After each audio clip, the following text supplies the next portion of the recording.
estas células endoteliales, y las HDL penetran, las LDL, perdón. Tenemos acá las LDL.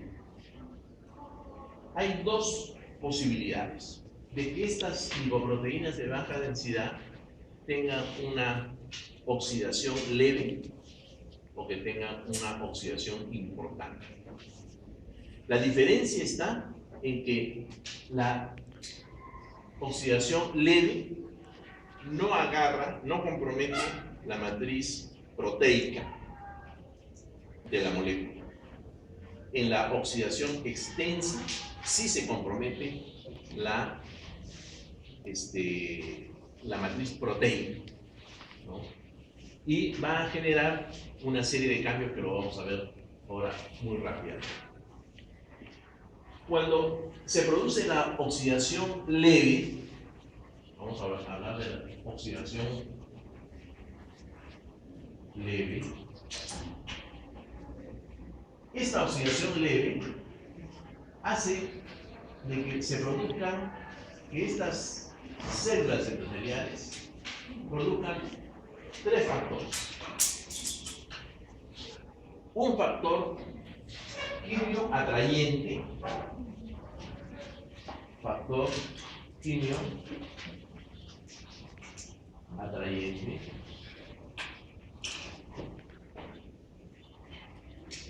un factor quimio adherente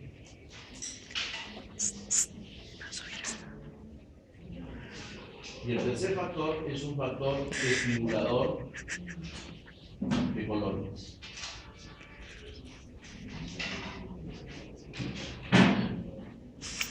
Esta oxidación leve estimula a las células endoteliales, y esto es porque el LDL pasó acá, indudablemente, y esto se da cuando el colesterol LDL está alto.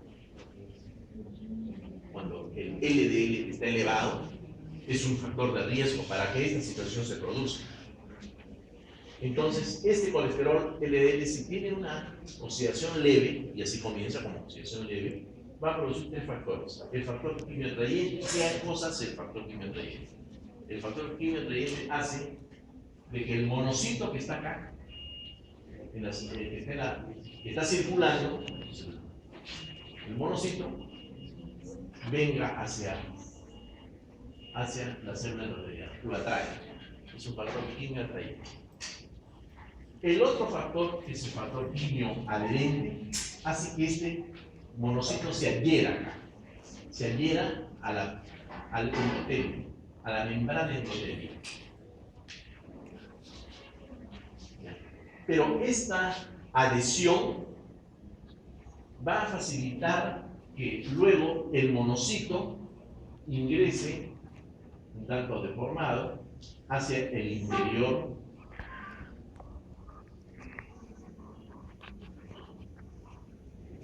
hacia la región subendotelial. Entonces, este monocito, por este factor quimio atrayente primero y quimio adherente después, se va a pegar al endotelio y va a introducirse hacia la región subendotelial. Este factor quimio adherente dispone de dos tipos de moléculas. Una que son las denominadas selectinas. Si nosotros esto lo ampliamos un poquito,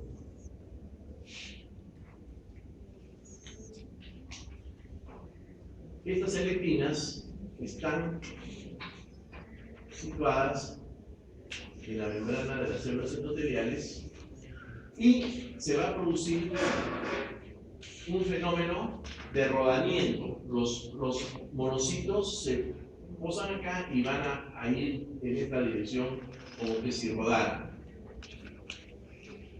¿No? Así.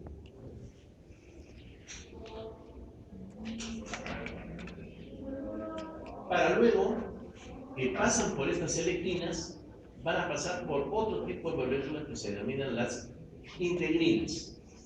las integrinas, donde la unión se hace muchísimo más íntima con la membrana celular a partir de estas integrinas y facilita luego que el monocito ingrese a la región subendotélica.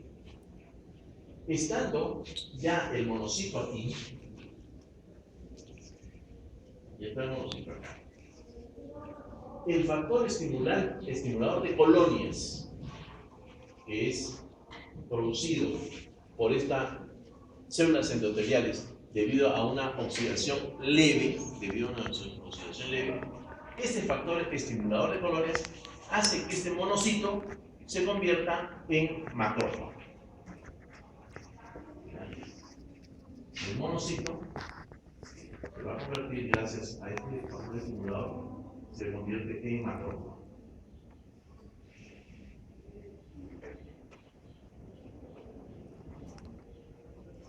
Hasta ahí llega el proceso de oxidación leve. Hasta ahí llega el proceso de oxidación leve. Pero, ¿qué pasa si el paciente pues no se cuida?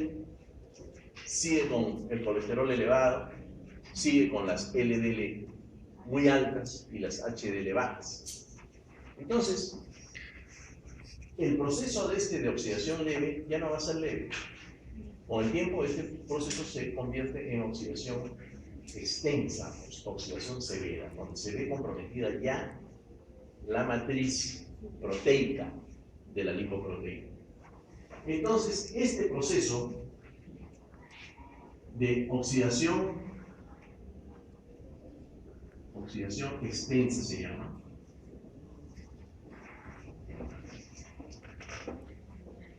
va a actuar sobre las mismas células endoteliales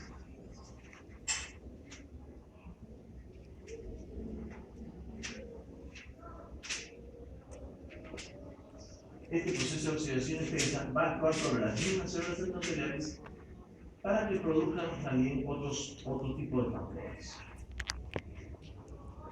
Vamos a hacer una imaginaria línea acá.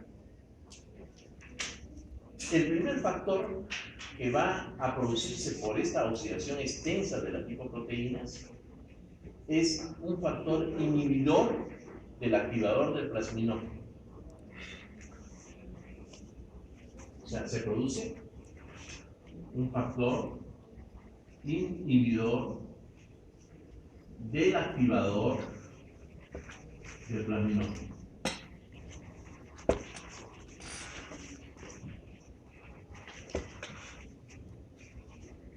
Entonces, si este factor se produce por la oxidación extensa, no se va a producir plasmina. Y por lo tanto, acá tenemos un factor que es básicamente protrombótico. Protrombótico. Porque se va a producir un factor que inhibe al activador del plasminógeno. Por lo tanto, no se produce plasmina y por lo tanto tendremos un factor protrombótico.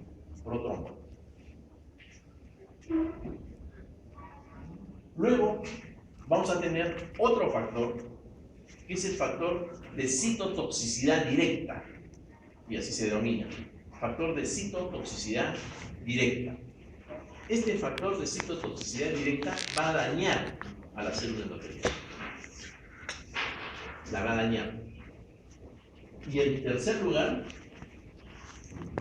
factor de citotoxicidad directa, que daña al endotelio. Y el otro es la producción del factor tisular. El factor tisular es el primer factor de la coagulación y que va a generar la cascada. Ustedes han estudiado tanto la coagulación intrínseca como la extrínseca. Este factor tisular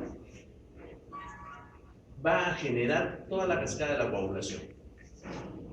Entonces, si tenemos por un lado la lesión del endotelio por este proceso de oxidación extensa.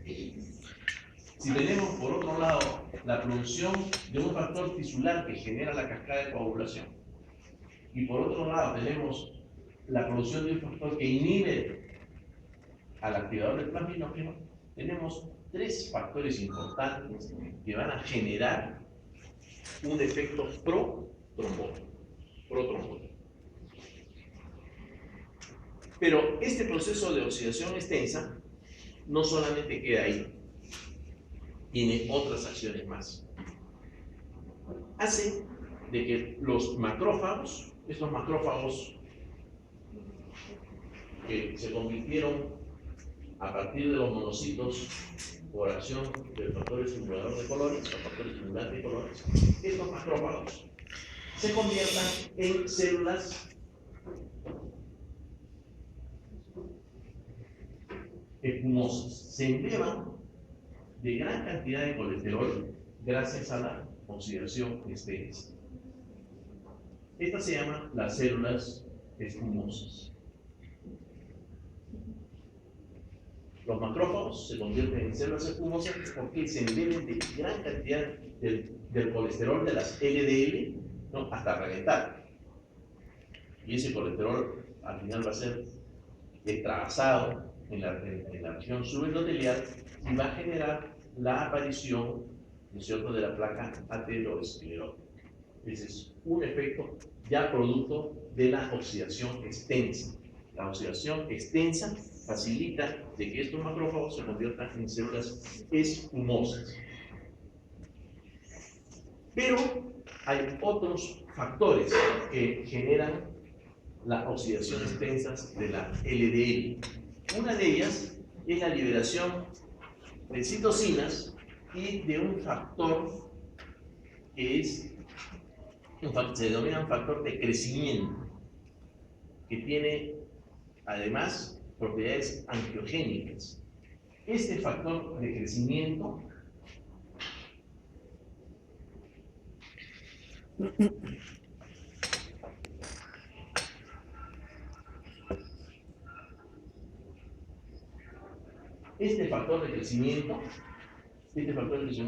con propiedades angiogénicas, o sea, la creación de nuevos vasos, hace que la célula muscular, ¿no?, el miocito, se hipertrofie, crezca y por otro lado se desarrollen nuevos vasos. Y esto le confiere a la pared arterial, ¿no?, de una resistencia mucho mayor. Entonces, va a generar resistencia de la pared del vaso, ¿no?, obstrucción, al final, obstrucción de la misma y, obviamente, deprivación de la circulación en algún momento. Y esto es producido por el factor de crecimiento, que es producido tanto por las células musculares lisas como también por los mismos macrófagos.